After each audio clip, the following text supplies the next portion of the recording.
সরকারে থেকে দল গঠন করলে মানুষ মেনে নেবে না। মির্জা ফখরুল ইসলাম আলমগীর দফায় দফায় কিন্তু এই কথাটি বলা হচ্ছে বিএনপির পক্ষ থেকে। আরো অনেক ছোট বড় মাঝারি রাজনৈতিক দলও একই কথা বলছে। কেবল জামাত ইসলাম এই ব্যাপারে নিশ্চুপ আছে, এটা সবাই দেখছেন। কিন্তু বিএনপি কিন্তু এ ব্যাপারে কোনো ছাড় দিচ্ছে না। তারা কিন্তু বলছে যে ছাত্ররা যদি সরকারে থেকে দল গঠন করেন তাহলে দেশের মানুষ সেটা মেনে নেবে না।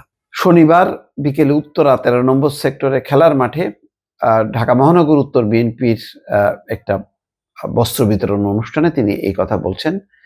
তিনি বলছেন, আমরা আপনাদের কাছ থেকে যেটা চাই নিরপেক্ষ থাকবেন, সম্পূর্ণ নিরপেক্ষ থাকবেন। নির্বাচন এই দেশে অবশ্যই হবে, এই নির্বাচনটি হতে হবে সবসময় নিরপেক্ষ সরকারের অধীনে। আমরা চাইব অন্তর্বর্তী সরকার সম্পূর্ণ নিরপেক্ষ থেকে নির্বাচনের ব্যবস্থা করবেন। ছাত্ররা রাজনৈতিক দল গঠন করতে চায়, আমাদের এতটুকু আপত্তি নেই, বরং আনন্দিত। এ মন্তব্য করে তিনি বলছেন, ছাত্ররা নতুন রাজনৈতিক দল গঠন করবে, রাজনীতিতে আসবে, আমরা তাদের স্বাগত জানাবো। তারা তাদের নতুন চিন্তা ভাবনা দিয়ে মানুষের কাছে যাওয়ার চেষ্টা করবে। কিন্তু সরকার থেকে যদি দল গঠন করেন, এই দেশের মানুষ সেটা মেনে নেবে না। তিনি বলছেন, আপনারা দল করবেন, দল করেন, আমরা আপনাদের স্বাগত জানাবো, সহযোগিতা করব, আপনাদের কাঁধে কাঁধ মিলিয়ে একটি সুষ্ঠু নির্বাচন করার জন্য কাজ করে যাব। শুধু আপনাদের এইটুকু অনুরোধ জানাবো, আপনারা অযথা সংঘাতমূলক কোনো কথাবার্তা রাজনীতির মধ্যে না নাই ভালো হবে, আমরা এটা আশা করি। দর্শক বুঝতে পারছেন যে তার মানে একটা বার্তা পরিষ্কার, যে কোনো বিরোধ তৈরি হয় এমন কোনো কথাবার্তা না বলা, আর একটা হলো সরকারের থেকে রাজনীতি না করা।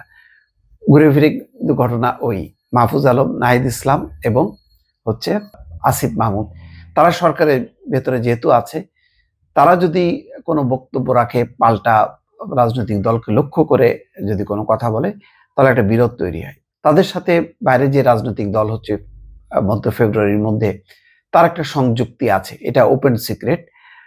কিন্তু তারা বলছেন যে আমরা এখনো যুক্ত নই। তাহলে যুক্ত নেই কিন্তু দল হচ্ছে, এবং মির্জা ফখরুল ইসলাম আলমগীরের কোনো কোনো কথা কারণটা দিচ্ছে, অন্য কোনো উপদেষ্টা তো দিচ্ছে না। তো এটা পরিষ্কার বিভাজন হয়ে গেছে উপদেষ্টা পরিষদের, কে কারা রাজনৈতিক দল বা অতিমাত্রায় সক্রিয় সেইভাবে তারা মুভ করছে বিভিন্ন অঞ্চলে, আর কারা করছে না সেটা পরিষ্কার।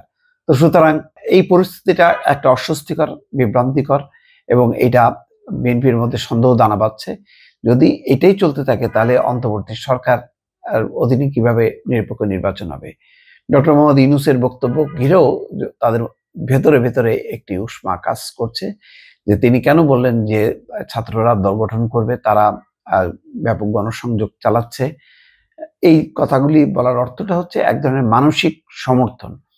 তো সেই বিষয়টি বিএনপি পছন্দ করছে না, এবং আরো রাজনৈতিক দল যেমন জুনায়েদ সাকি, মাহমুদুর রহমান মান্না, তারাও কিন্তু এই প্রসঙ্গটা তুলেছেন।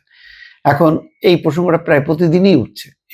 এই বিষয়টা আসলে দ্রুত সুরাহা যদি না হয়, হয় নিজেদের মধ্যে সংলাপ করে সুরাহা করতে হবে, অথবা পরিষ্কারভাবে যেই সন্দেহ অবিশ্বাস সেটা যাতে না হয় সেই কর্মকাণ্ডটা করতে হবে। তা নাহলে এই ধরনের একটা গোমট কিন্তু বাড়তে থাকবে, জট বাড়তেই থাকবে।